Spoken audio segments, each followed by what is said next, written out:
So in the first lecture, I broadly introduced my project, which is to move on to the digital chapter of human history in our centuries-long turn to exotic populations with questions about ourselves and our contemporary concerns that until now didn't go very far beyond the questions and the concerns of the modern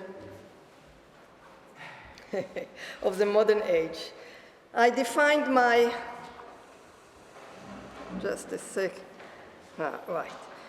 So I defined my terminological cornerstones, which is a hunter-gatherer turn, hunter-gatherer's context, or hunter-gatherers for short, and interpretative comparison. I will not go into here now, into that again here. In the second lecture then, I introduced my analytical framework for this project, which distinguished with students of digital society between connective and collective framework, ontological order.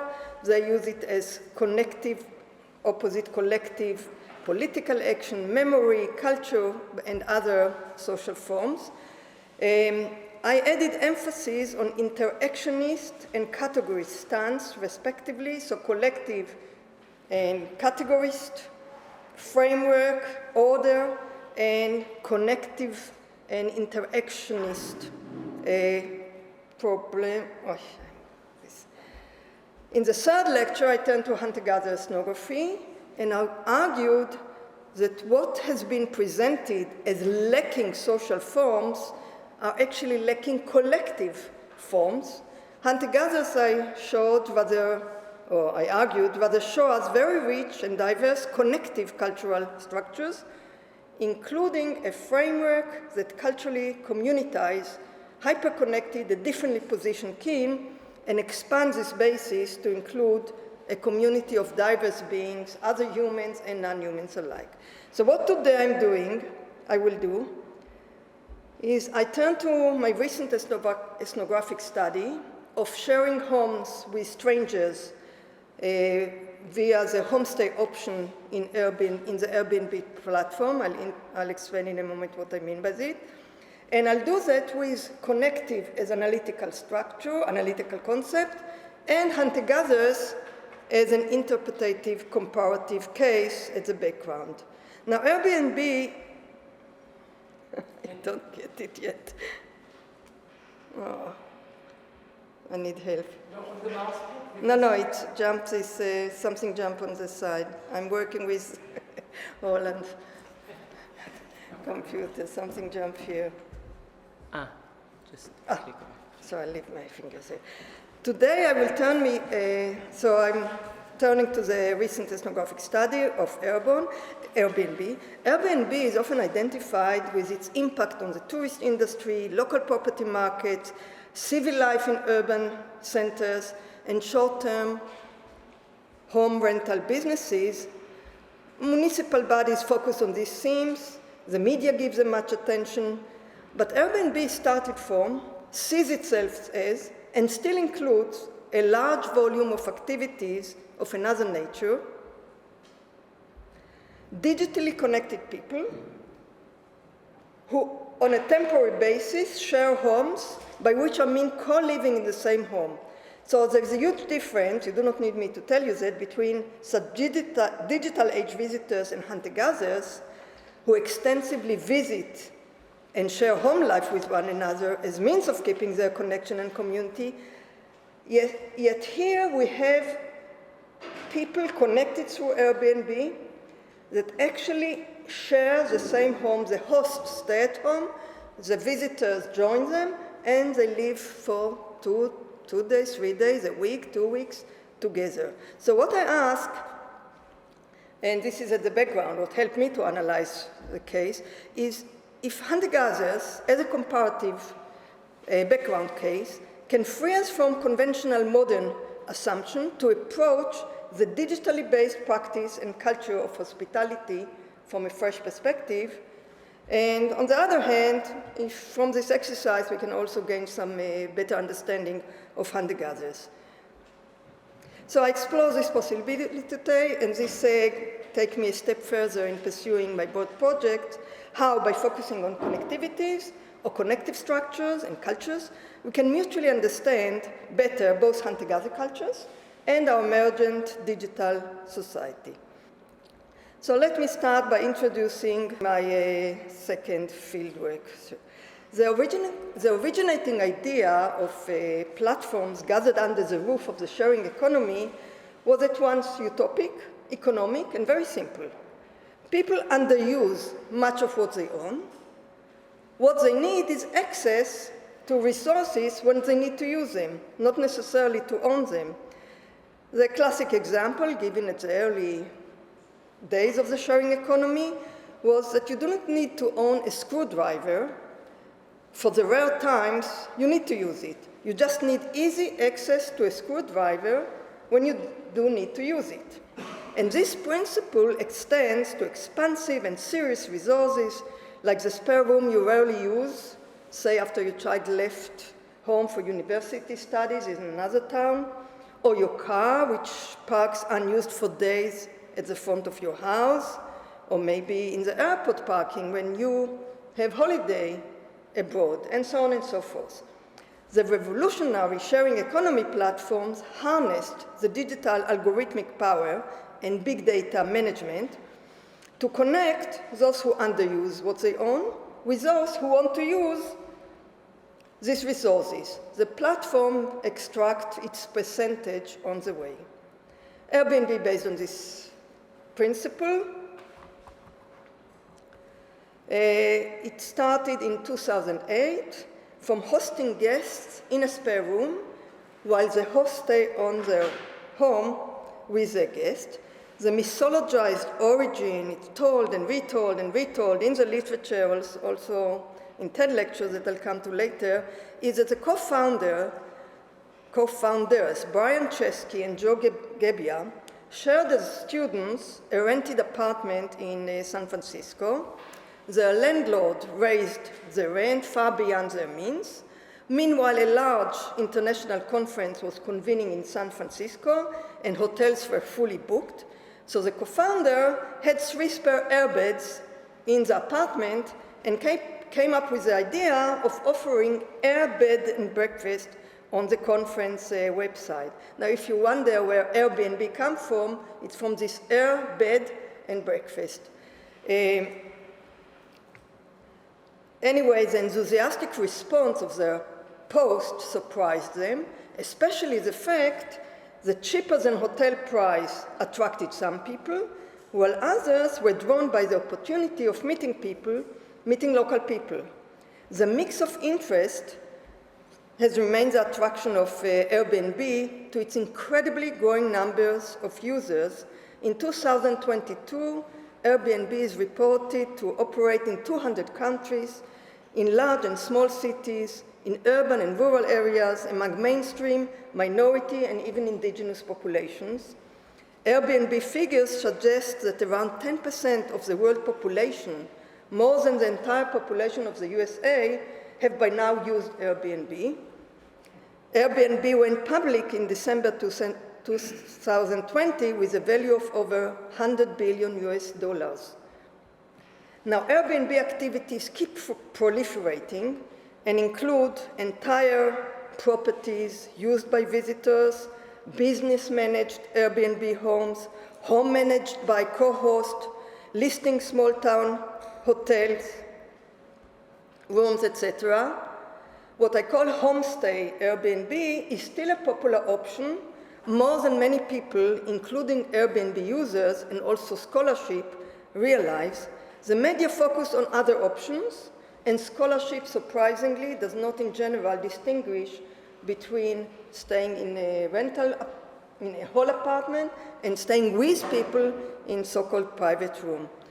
Even on the Airbnb website, it is not easy to find this option. You have to choose a filter type of place and then select private room, which means a room for the private use of the guest and sharing other spaces with the staying host. I didn't find direct statistic on homestay Airbnb. It's surprising how these two, from sociological point of view, are radically different options, but they're not really the separation, the distinction is not given at all attention, including in statistics. But from all sorts of indication, it seems that, as I won't go into here, it seems that close to a third of the Airbnb listing are of this kind, that I call private room or homestay option, and mostly outside, but also in major cities. Just for one example, I searched private room for Frankfurt for 3 days today. I'm happy in the, but I looked for the exact. I found out 77 listings compared with overall 449, and in Bad Hamburg, 37 compared with 88. With reportedly 2 million people sleeping in Airbnb homes each night, third and even much, much less is anything but a small, insignificant number. And additionally, homestay Airbnb best represents Airbnb professed ideology of meeting local peoples and belonging everywhere. It is far less amenable to rapid commoditization and commercialization, and it is likely to outsurvive future tightening regulations on taxation and town planning. And for social scientists, and with that I finish justifying why I do this fieldwork, this is a fantastic fieldwork because never in my career could I just knock on the door and stay with people in their home for day on and day on. And it helps us see from very close, through close interaction, changing whether key notions in modern time like home, family, work, stranger are changing in the digital age and how. I'll just mention in a line that the homestay hospitality is not Airbnb invention. The history of hosting strangers at home go back to antiquity. And there are currently also other organizations than Airbnb who do this kind of hosting at home. My ethnographic fieldwork was carried out between 2017 and 2019. It focused on homestay hosts and their hosting practices by staying with them as a guest, a paid guest, for at least 3 nights on each case. I stayed with hosts in 7 countries, Israel, India, UK, France, Malaysia, and Morocco, altogether 21 homes, and 2 research assistants, a young unmarried student, and a PhD student with her husband and 2 young children, added further 9 cases for a different perspective than my own 60-plus young women's perspective. Now, most of my study hosts were in their 60s and over, which is the fastest growing age group in the homestay segment of Airbnb. Most of them are empty nesters, married, divorced, or widows, who now live in larger than they need homes with spare rooms of children who moved on in their lives. These people engage in hosting Airbnb guests in their home as much for company as for the modest income they can gain from it. They engage in transactions mediated by Airbnb whose far-reaching powers they do not often experience nor are fully aware of. Their Janus-faced experience is compounded by the fact that what they enjoy in hosting their Airbnb guests, socializing, giving personal attention, spending time with, is often what sells their services, earns them good reviews, and the certified budget of superhosts from Airbnb. During these days, my hosts were very happy to share with me experience with their previous guests, and some of them had hundreds of previous guests each. So I have 30 homes, but through them, hundreds and hundreds of experience with other guests. So I start with the analysis, and the first is to accommodating ontologies. Now, most of Airbnb visited homes are concrete, modern houses, although the platforms brand itself by the infinite diversity and uniqueness of its listed local homes. This is a fascinating subject, but I leave it for, I don't have time for it. So for the moment, I focus on the commonplace, modern home, that is cross-culturally shared by homestay Airbnb host and their guest. I assume that many of us here live in such modern houses, but I want briefly to remind us how this modern house literally concretizes the modern order of binary and other categories. I could just remind you where you live, but I'll do it through another research that I did. Before I started my Airbnb research, I followed low middle class couples and young families who, for lack of means and yet many, many ambitions, bought small plots of land in the periphery, self-employed architects and builders, and designed and built their own family homes. Their ambition was a home designed to the conventional modern order, which is a house style that goes on for 300 years at least. It's the modern house developed in and with modernity together. So I witnessed and documented the elaborate labor, attention, and money that these young couples invested in creating this order. A house enclosed within fences,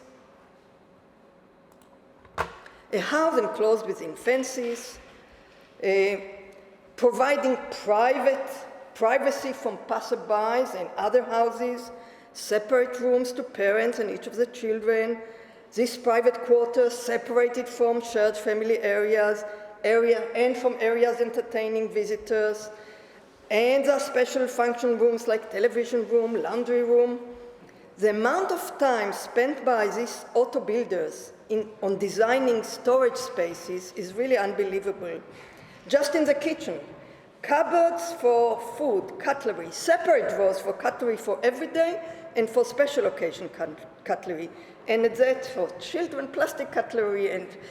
In a division within each drawer, for large spoon, for small spoon, for knives, for et cetera, et cetera, et cetera. And then for soup bowls and for large plates and for the division is really right down to color sometimes. We are so used to it that we don't see it anymore, but I guess most of us either have it or blame themselves for not being ordered. I remind you that this is not necessarily universal or natural tendency. In a hunter-gatherer hut, there are no doors, no rooms, no division of private, public, no cupboards. Everything is left around near the fireplace, in the corner, hung on a rope. There aren't only, no fences, of course. You see here, for just as a reminder, a few huts, and you can see how things are distributed there. Now, houses are planned and built this way as part of how we dwell in the world, and in turn socialize us to this way of dwelling in the world. Since Pierre Bourdieu's famous analysis of the Kabyle house, we generally recognize that a house is part of the objective reality within which its dweller grow up and acquire their taken for granted and often unconscious habits of acting in the world and thinking about it. Janet Carsten and Steve U. Jones wrote in an edited volume on houses that the house is a prime agent of socializing its dwellers into particular ways of dwelling in the world, because home is a place where things, relations, and actions become familiar, part of the way things are. The world as is for the dwellers through lived experience and shared common sense. Now, evangelists in Africa in the 19th century recognized house forms as tools of changing social perceptions and values. They tried to introduce their middle-class white European home standards within a division, windows, doors, whatever I told you before, as means of transforming the locals into good Christians. And 100 years later, development organizations do the same all over the world. They try to educate tribal people by building them brick and mortar homes with doors, windows, in a division, modest. In 2001, for example, such houses were built from some Nayaka groups Each small unit was divided into so-called kitchen and a back room, and had a front door with a lock and a small window with bars. I have another paper, and I deal with how Nayaka deal with it, but my question here, I go to my Airbnb fieldwork, and this is how I go about it. Just to give it a theoretical framework, the sociologist Zygmunt Bauman proposed, with reference to what he distinguished as solid modernity, an order-making project that tries to constitute the world through separation, categories, and binaries. And the modern house, I suggest, is one of those major means. It's express, even cements, quite literally, this order, and furthermore tries to educate its dwellers to so see and experience their world. So what happens when this modern house is listed on an Airbnb platform and is then shared on a contemporary basis by people who digitally contacted each other through the platform? How is this order negotiated during the visit? Negotiating the categorized modern house. The modern order-making project that is inbuilt into the modern house is both subverted, yet in other ways reinstituted during the homestay Airbnb visit. The clear division between private and public, inside and outside, family and strangers, home intimacy and business are all questions. On the one hand, sharing home intimacy with strangers turns upside down the inside, outside, and public-private order of the modern house, and we'll see it in a moment. And of course, identifying the modern house with a nuclear family. Yet the nuclear family images and cultural scripts inform the interpersonal home engagement between Airbnb host and guest during their visits. Unlike the traditional bed and breakfast establishment, which is regulated by tourist industry, by tourist authority standards, and is licensed and taxed, homestay Airbnb is a virgin territory. There are no codes, there are no conventions, there's no regulation, and people have the freedom to negotiate what exactly they do with each other. What I'll do now, I want to share with you a kaleidoscope of ethnographic snippets from my fieldwork to give you a sense of the scope of what happens on such visits, how host and guest improvise, along with and contrast the modern house categorical separations in response to their unique and changing circumstances. So the visitor arrived to the host home. He faced head-on the private, public, and family visitor binaries. You approach the host home through a private gate or the hallway, an elevator of an apartment block. You knock on an imposing home's front door. You looked at through a security eye, and here's a turn of the lock to open the door. Then your host lets you in. She greets you as a visitor. Maybe she offers you something to drink. And next thing, she gives you a key to the front door, along with an explanation of how to avoid security procedures and alarms. Then she shows you to the so-called private room, which is usually a child unused room, so it's right within, deep within the otherwise private family domain. In some cases, the room has been thoroughly decorated, but there are as many, if not more, rooms which communicate the personality of their family users. The host leaves you to settle in your private room, which is doubly your private room and the family private room. Already we see some twisted and upturning and re-upturning the basic category of private, public, family visitor, and even familiar stranger, despite Airbnb reviews, which I'll come to later. But real life, as real life, presents its add-on twist. In the nature of tourist arrival to a new country, Airbnb visitors sometimes arrive to the host home at strange hours of the day for an ordinary household. My most frightening experience was arriving to my host in Malaysia, a Muslim country which, had I not a second British passport beside my Israeli one, I wouldn't have been even able to enter. A taxi dropped me at SP's, that's short for her name, SP's apartment block in a sleepy neighborhood at close to 10 at night. An hour later than I arranged with her, according to my anticipated conference schedule, the building was locked. There was no night watchman, no intercom. My cellular had no internet connections. For lack of nothing else to do, I just screamed, I shouted. And luckily, lo and behold, she heard me in her second-floor apartment, came down to let me in. She turned out to be a 70-year-old widow, a devout Muslim with 2 sons and grandchildren living abroad. Her age and personal status was conforming after my initial alarm about her religiosity. She showed me to the main bedroom unit, which she used with her husband until he died, and she moved then to her unused child room. She gave me the front door's key. We talked for half an hour or more at the bedroom's threshold about her and my family back home, and we went to sleep. Another story can press my point and introduce another host that I will come back to.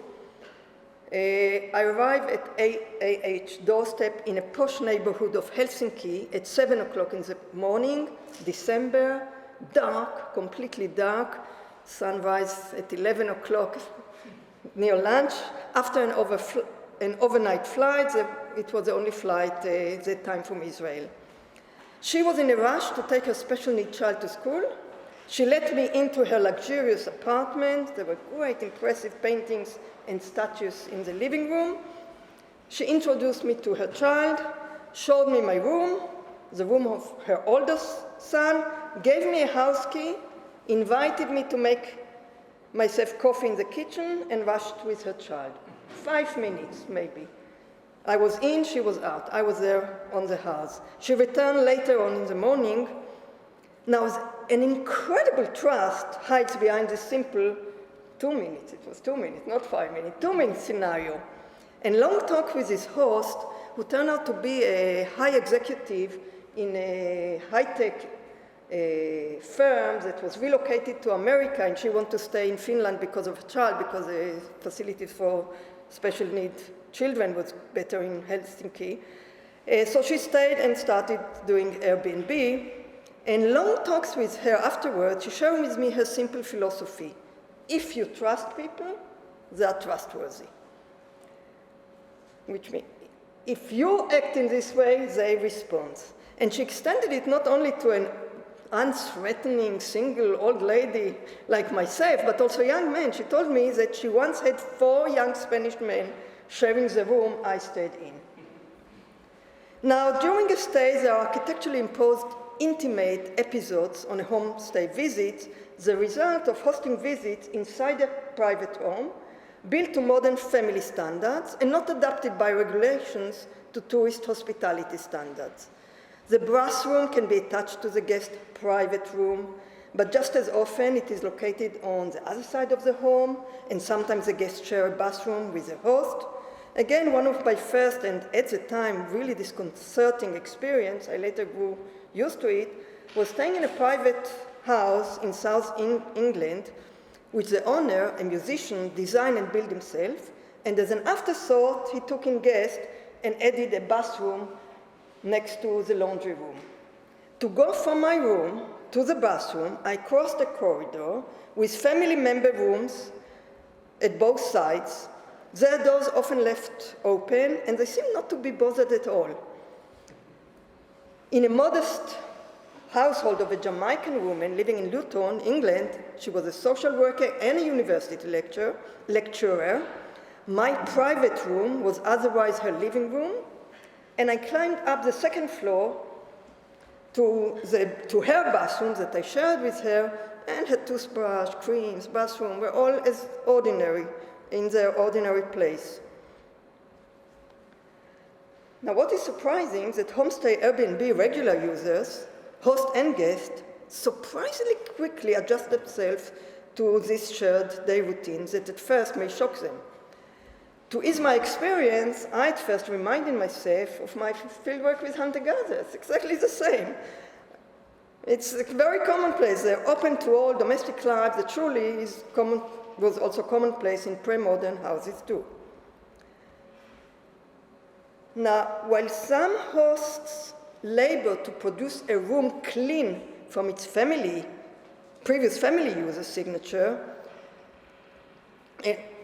most of them, only one host in London, a playwright, strikingly furnished the room as if it is a hotel room, with a stand for suitcase and paper. The majority offered private room in a two-fold sense of the term. Private for their use, on their stay, and clearly the room of a private family member. In my Jamaican host living room, which visitors used as a private room, photographs of the children and grandchildren were displayed on the mantle. I stayed in a Muslim home in Mumbai, in a very luxurious unit used by the family's married son and his wife until they migrated to Australia, and the son's old passport, university diplomas, other documents were in the bedside chest drawer. Some of their clothes still filled the cupboard room. In Helsinki, my host's son, in whose room I stayed, came back to collect some stuff, and my host asked my permission to go into the room and collect it. Now, besides the so-called private room, guests are given access to other parts of the home, kitchen, dining area, family room, living room, and sometimes it is stated outright in the listing, but very often it's negotiated depending on who is there and how. Sometimes the host even just states what is not shared. My host in Wales, they had a large farmhouse, and on the listings they just said that the guest can use everything except their bedroom and office. But usually it's left to this negotiation and circumstances of the host, of the guest, depending on their time schedule, on their personality, on how they got along. This flexibility is crucial to what I want to argue, and to give it a very clear, extreme expression, I got to an experience in Cambridge, UK. I climbed the stairs to my room. I saw a photograph of her graduation from Trinity College, which is my own college. So I said, great. I used it as a trigger to start talking with her, and she was obviously disinterested in anything more than polite, distant interactions. For 3 days, we just co-lived in the house, nodding to each other when we passed each other. And then on the 4th day, it turned out that she had a childhood friend who stayed with her. She didn't see her for 30 years. It's a friend from the USA, and she was busy with her friend. When her friend left, she started to invite me to breakfast, and we had these wonderful talks. In the hunter-gatherer small group, you see unused resources that you need, you ask for it, and usually receive it. This protocol is embedded within connective cultural kinship model, as we saw in the previous lecture. And people are communitized, are drawn into a community through kinship connections, which in turn are constituted and maintained by visiting, socializing, and sharing, yet along, do you remember, with pursuing their own routines. The host is not expected to take care of the guest, which as Derrida and others emphasize, it expresses his hierarchical position as owner in relation to the dependent guest. Something similar, I want to next show you, can and often happens on homestay visits, again dependent on particular persons, moreover their particular situations, on the specific day of the visit.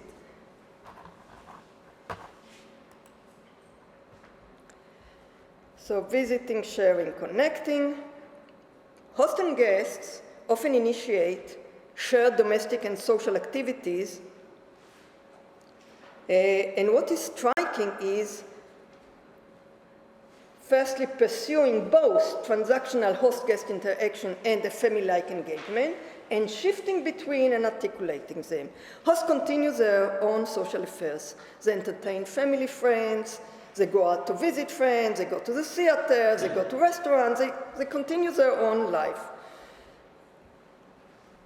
But when they're at home, when it suits them, when they have time, when the guest seems interesting to them, they invite them into their own family domestic routine. And again, I want to give you a few examples. On the farm in Wales, where I stayed with my partner, sometimes we cooked our own food in the kitchen, and a few times they invited us to share a meal with them. I went on morning walks with an English host when it transpired that we share this habit. I went with my Malaysian host to buy presents for my grandchildren, and then I invited her for a meal in a nearby restaurant. I went with my host in Mumbai to a meditation and chanting groups, and so on and so on. My young student went out to a pub and a club with his young host, and with an older host to visit the host children. So the older host took his young guest to visit his children.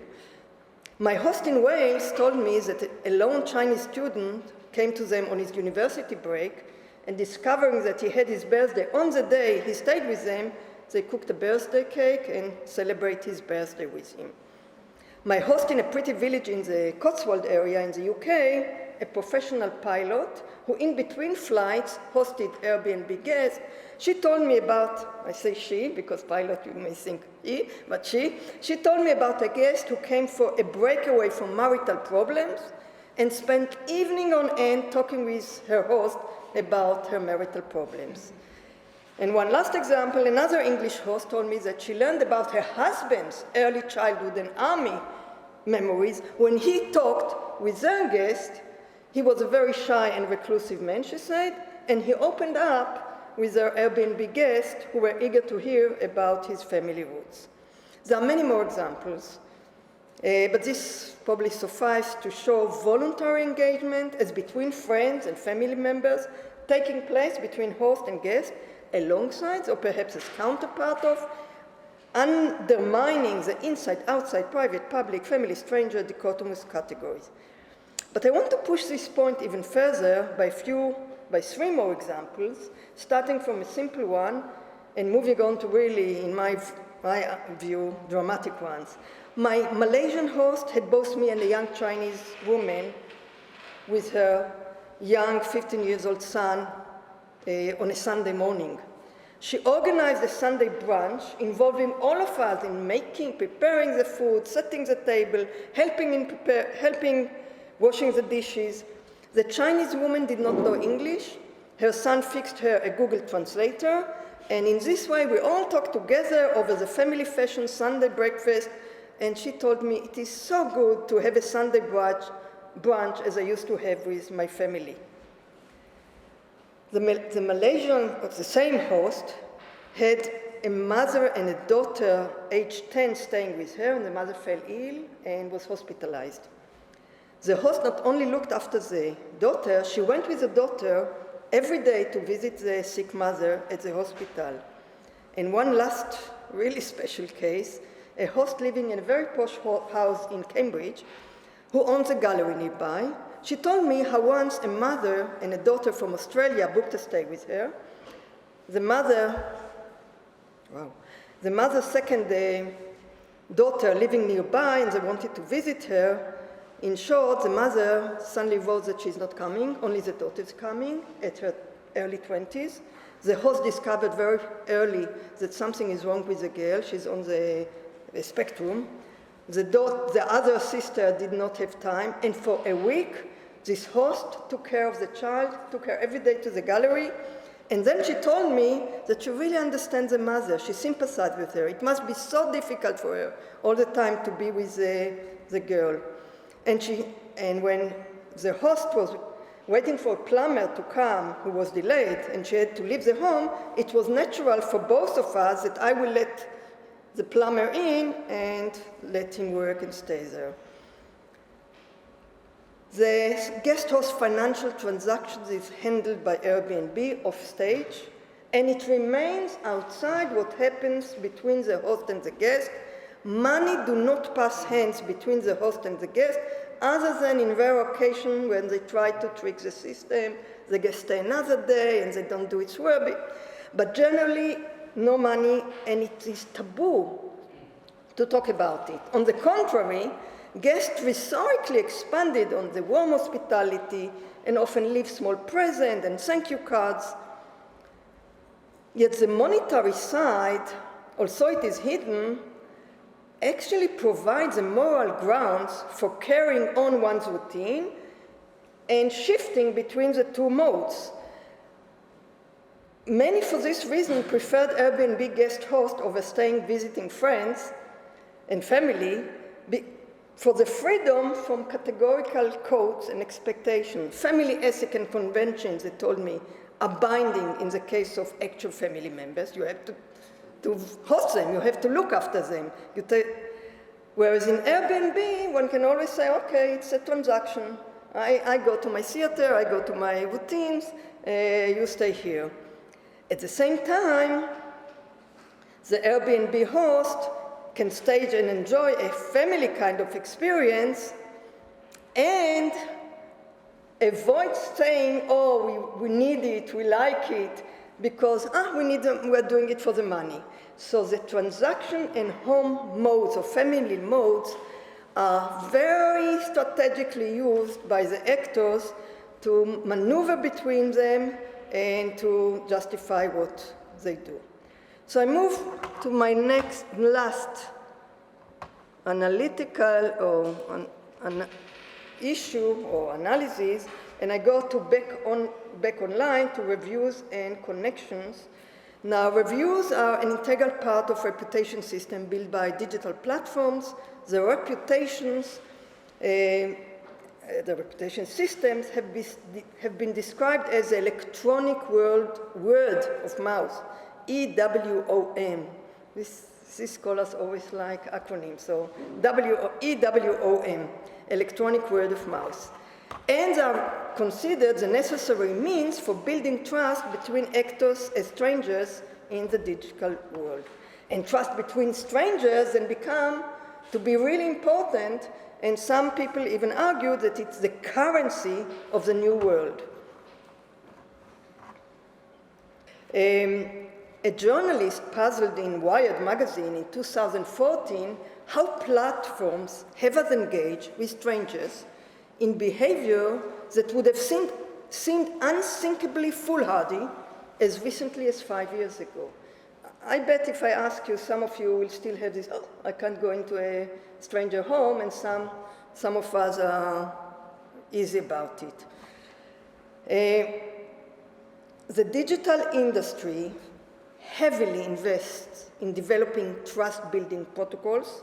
Scholarship extensively focus on issues of trust in the new digital markets. I won't go here into the reference, but there are many scholars who deal with it.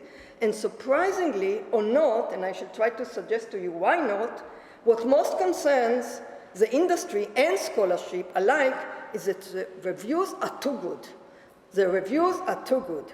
Airbnb review scores are exceptionally high, with average scores in different cities typically exceeding 4.5 on a scale of 1 to 5. And the scales are much higher than scale for hotels in the same cities. Airbnb tried to improve its review systems several times by simultaneous posting of host and guest reviews to prevent fear of retaliation, by removing host photographs from the front stage to preempt racial biases, and by the selective certification of hosts as superhost. It didn't help much to lower the scores. Shockingly to me, as a social anthropologist, and perhaps I failed to find it yet, studies of Airbnb reviews paid no or hardly any attention to private room as opposed to entire apartment. Some only look at entire apartment rentals, and some look at figures as if there's no distinction between staying in homes with a host and renting their whole home from them. So I continue my I focus still on homestay Airbnb, and again I want to give you a few examples of reviews, and together with you spot out some ideas that are crucial for my argument. So just quickly, you can look at it. I will read one and you can look at the rest. Linda Auntie is always available to help you and feed you. A very welcoming and gracious host for a traveler like me. A cute place with a cute auntie to take care of you. Highly recommended. Location is fabulous. Airbnb, one of my best Airbnb experience, where a rented place truly felt like my own home. She made me comfortable for the minute I walked in, took care of me, fed me like my own mother would. She is the ultimate cutie. And if you think this is an Indian culture, because this is about an Indian host, see this Helsinki host. I was told that Helsinki people rarely let people enter their homes. And this was a guest, Chinese one, I think, yeah.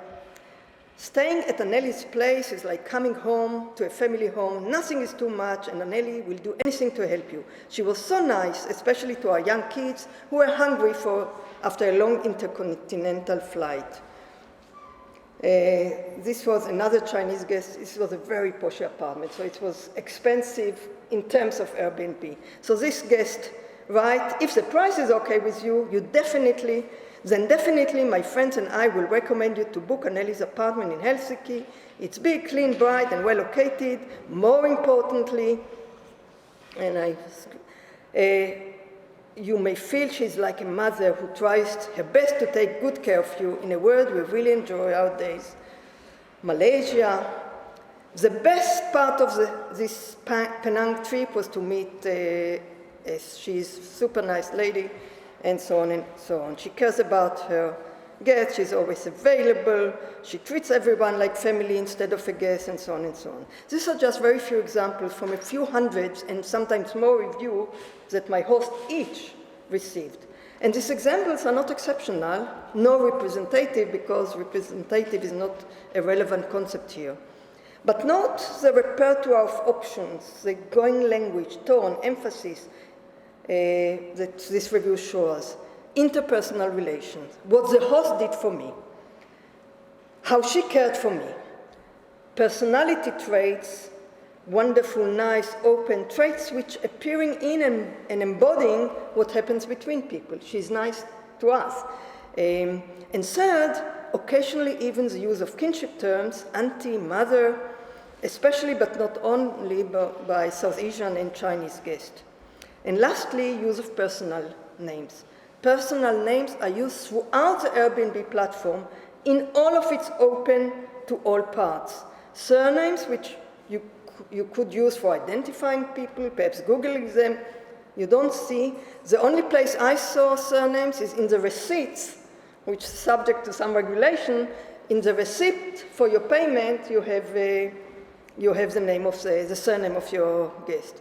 With reference back to my discussion in the last lecture of personal names and kinship terms, here using personal names communicate informal, direct, person-to-person engagement, unmediated by formal identifications, not using even host or guest or any title, professor or whatever.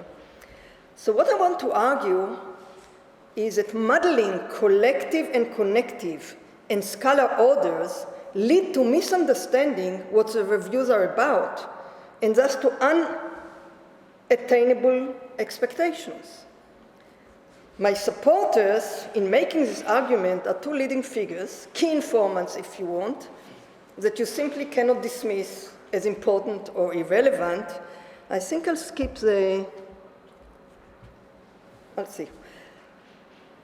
They are the co-founders of Airbnb. When back in the early years of Airbnb, co-founder Brian Chesky was asked in an interview what insight originated Airbnb, he related his surprise that on that first night, do you remember when he and his flatmate Joe Gebina, let 3 strangers sleep on airbeds in their apartment, he said that they didn't feel at all like strangers. The moment they're a stranger, he explained, until you have a conversation with them. And Joe Gebbia, in a TED lecture in 2016, half a century later, elaborated on this insight. The experiment he does is he asks these hundreds of people each to open their cellular and raise the cellular to the next, the one who sits next to them, and they all freak out. And then he said, it's the same in the home. You let in someone in your home. You want to skip it now? It's very fun. Would you tell Twitter he's running for president? So all of these people check their phone open, their letters, to have the experience of what it means to open your home to a Okay, your hand comes back now.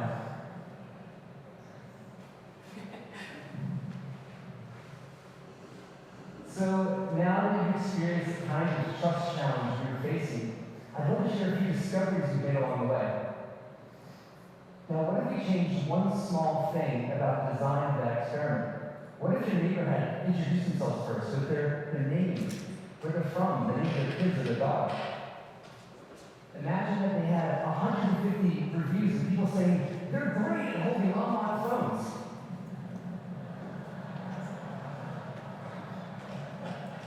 Now, how would you feel about handing your phone over? It turns out a well-designed reputation system is key for building trust. And we didn't actually get it right the first time. It's hard for people to leave bad reviews. Eventually, we learned to wait until both guests and host left the review before we revealed them. Now, here's a discovery we made just last week. We did a joint study with Stanford where we looked at people's willingness to trust someone based on how similar they are in age, location, and geography. The research showed, not surprisingly, we prefer people who are like us. The more different somebody is, the less we trust them. That's a natural social bias. But what's interesting is what happens when you add reputation to the mix, in this case with reviews. Now, if you've got less than 3 reviews, nothing changes. But if you've got more than 10, everything changes. High reputation beats high similarity. The right design can actually help us overcome one of our most deeply rooted biases. Now, we also learned that building the right amount of trust takes the right amount of disclosure. This is what happens when a guest first messages a host. If you share too little, like, yo, acceptance rates go down. And if you share too much, like, I'm having issues with my mother, acceptance rates also go down. But there's a zone that's just right, like, love the artwork in your place, coming for vacation with my family. So, Gebbia is a designer. So the point here is elaborate here that it's exact, it's the right design. The exact size of the box will do the trick. But we can look at the social-cultural aspects of it. Personal presentations that start an ordinary conversation create trust. Airbnb co-founder exploited their insight in launching and expanding Airbnb, but not so much in developing their review system, a little bit, yes, but this is on the side. This is for acceptance, not for review afterwards. Articulating global and intimate scales and collective and connective orders are at the heart and the basis of Airbnb, but when it comes to review, the collective and large-scale logic took over.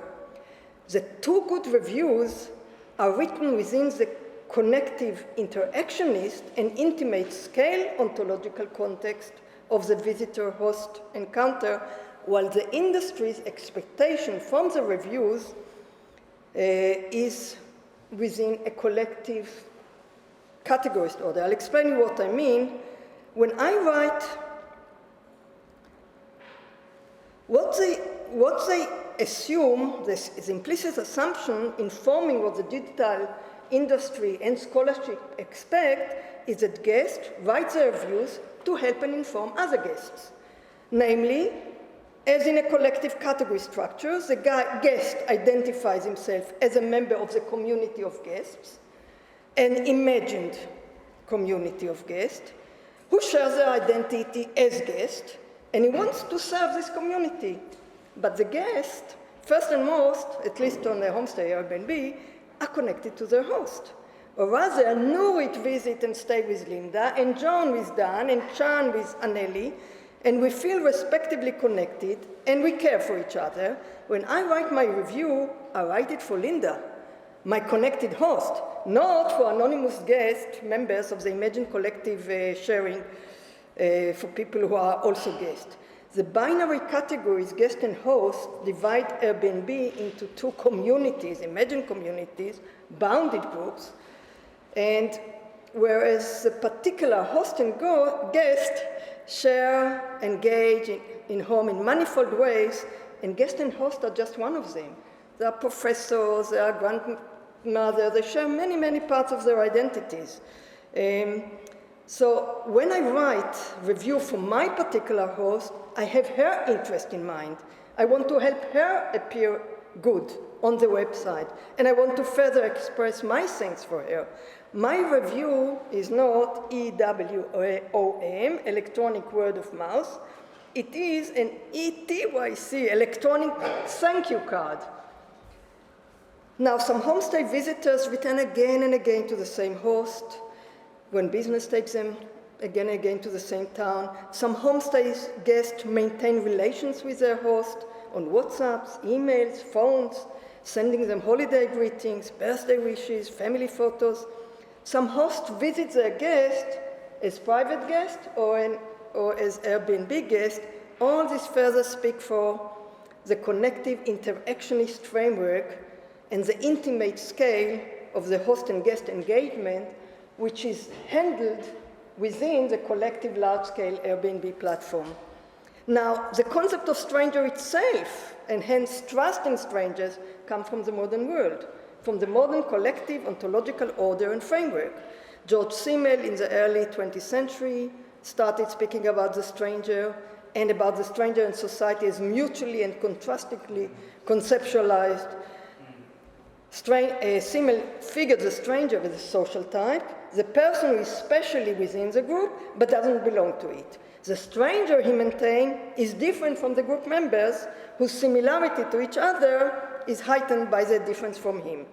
And there were lots of sociologists, phenomenologists, psychologists, philosophers who elaborate on the modern society stranger and its subtypes, but I jumped to the end of the century, again to Zygmunt Baum, who sharply maintains that the figure of the stranger expresses the essence of the modern project by challenging it. I cited him already, saying that the modern project of order building consists of categorizing, classifying, separating, demographizing people. The stranger, he argued, undermines the modern order basic division between friend, enemy, inside, outside, similar, and different, and thereby reinforced it. Now Bauman turned to Mary Douglas' terms and argued that the stranger of modern times evokes fear and a sense of danger as an anomaly and a matter out of place. And dubbed the stranger danger by Sarah Ahmed, this sense of strangers as dangers, key academic and popular views and behavior, and leads to concern about generating trust between strangers, but at least for homestay Airbnb and for many people who rent entire apartments as well, we are in another ontological order where there are no strangers, or not stranger in the old sense of it, and therefore the problem of trust in stranger does not arise. In some ways, the homestay host-guest relation is far closer to hunter-gatherer visits than to hotel visits, and can fruitfully stem from can be fruitfully seen from the hunter-gatherer connective and intimate scale perspective, sharing routines, a dynamic shift between being together and doing their own separate things, trying to know and learn how to handle, how to behave with the guest within the kind of relational and relational epistemology and ontology in the homestay Airbnb as much as among hunter-gatherers. Within their guest-host relations, the guest and the host negotiate and learn each other. There is no code of conduct, only the expectation to behave responsibly and responsibly within the relational setup they find themselves in. Host and guest are expected to be attentive to each other idiosyncratic needs and manners. Each visit entails its own possibilities and limits. The demand and offer of household resources change from visit to visit, and so on. So Airbnb ingeniously articulates global and intimate scales, collective and connective orders in ways that should be explored, but what one may expect at global scale collapse and may be irrelevant at the home scales, for example, when we speak about review. The digital infrastructures allows the integration of and the shift between these ontological scales and orders, because the host and guest would not meet other than through their website, and then yet when they meet, they interact in another way. So I move to my conclusions.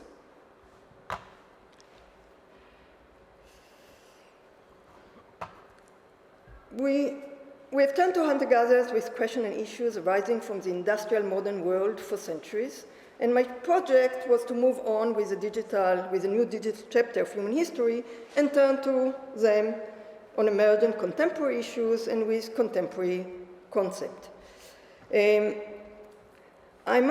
So what I ask, I repeat, what insight can we gain on hunter-gatherers by approaching them from the perspectives of digitally based connective social forms that arise alongside and in articulation with the 20th century collective structures, and mutually what insights we can gain from hunter-gatherers on our own unfolding present times. Now, I must admit that at first I feared that it is a crazy idea. Really, but you offered, and thank you, Roland, especially, you offered the stimulus and then a wonderful environment in which to write these lectures. And at the end of it, I am convinced, and I hope that I convinced you a little, that this is a productive avenue worth pursuing, in fact, more than I realized. There is still much to do, but I want to conclude with a few intermediate thoughts that I, for once, take home with me.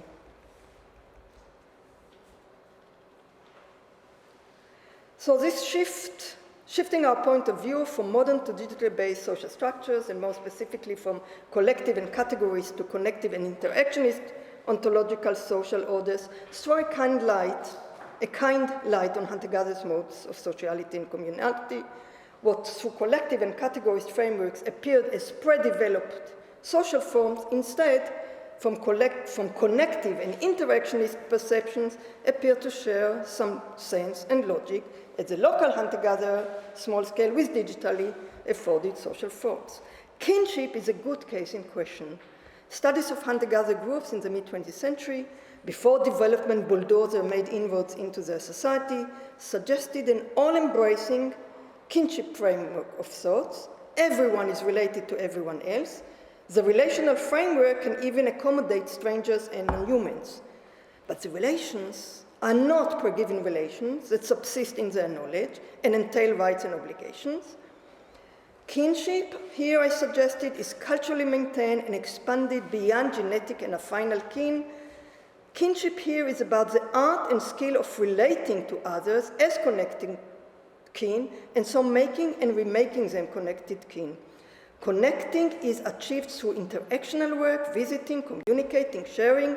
The ingenuousness of this cultural kinship idiom is hyper-connectivity and diversity of members, each with their own positional perspective. Now, through this cultural system of kinship, hunter-gatherers show us a mode of society which is not defined by boundaries, as them and members' uniform identity. Rather, they show us a mode of society as a relational community of diverse, connected beings. Using the platform metaphor, we can even say that their indigenous and ingenious cultural kinship system work as a platform that hyper-connect everybody through different routes, each with their positional perspectives on all the others. And the platform communitizes a diversity of beings without a unified identity and perspective, keeping diversity and personal action frame. Social network on this platform takes the form and content of kinship network. Now, drawing evolutionary implication from this analysis of hunter-gatherer socialist kinship networks are perhaps best left to evolutionary anthropologists, but in the second lecture, I drew heavily on them, so I want just to add a caveat, you say? Evolutionary anthropologists, if you remember, suggested that social network, and especially with non-kin, contributed to the evolution of human cooperation, shared knowledge, and cumulative culture. In sticking to the modern biological definition of kinship, I fear that the evolutionary argument ipso facto ignores the hunter-gatherer culture that it argues has co-evolved through and with the hunter-gatherer social network. I'll explain. It's a twist. My analysis suggests that precisely the expansion of the kinship network to include others than biological kin could have been the means and process of networking with biologically non-kin. This suggests a possibility that casting biologically non-kin as cultural kin is what ingeniously driven networking with them and in turn contributed to expanding cooperation and shared knowledge, indeed the evolution of human culture and society. Culture and society did not evolve in departure from kinship, but rather with and through co-evolving networks of kin and culturally made kin. Now the homestay Airbnb sharing saw kind light too on some forest clearing in the digital jungle going wild around us.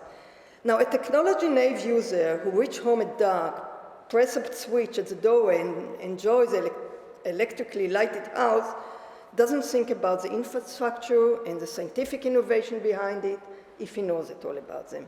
So too are many users,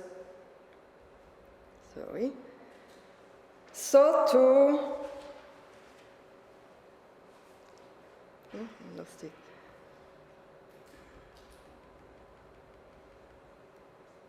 So too are many users of the digital platforms who enter webs through iPads, cellular, and then they experience immediate and direct connections with other people near and far.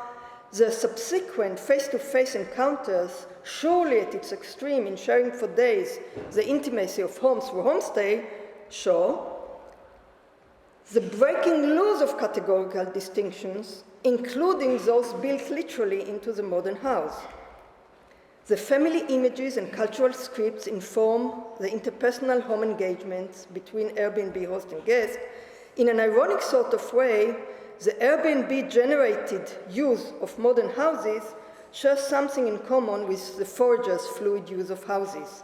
The interactional work of visiting, communicating, and sharing connect and create trust and a sort of temporary family-like relations. Interpersonal immediacy trumps categorical separations, or at least gives them a good fight. Surely there are huge differences, but I suggest that we note also shared affinity with hunter-gatherers' patterns of visit and sharing, a certain resonance, if you want, between digital and hunter-gatherers' connective and interactionist protocols, which raise a question for further thought if digital platforms facilitate expansions of the logic and ontological forms of small-scale, intimate connections on a global scale. Do hunter-gatherers show as relational mode, subsisting in intimate connection and transcending categorical separation, that platform manage to generate on a global scale and make money on that, of course. So maybe, on the grand macro scale, the bad platform economy transacts and makes money from its users as its resources, the new kind of resources. Maybe there are thousands of Mark Zuckerbergs who become incredibly rich by using the users. But these digital systems also do something else. They create and expand the relational world of possibilities beyond the spatial and temporal limits of hunter-gatherers' immediacies. And shifting between and articulating scale is crucial to understanding the digital scale as much as a hunter-gatherer society, users doing it in their everyday life, and scholars have to adopt this practice as a core element of their analytical toolkit. So the last sentence, all these potential avenues of study and analysis are for me subsumed under the umbrella of connectivity. Modes of connectivity can be approached in terms of ontology, epistemology, axiology, thank you, Michael, and praxis. Hunter-gatherers show us a cultural kinship mode of connectivity that its user create and control, and in that provide us a point of reference in facing digital connectivity with its behind-the-scene owners and controllers. Thank you, slide. Thank you.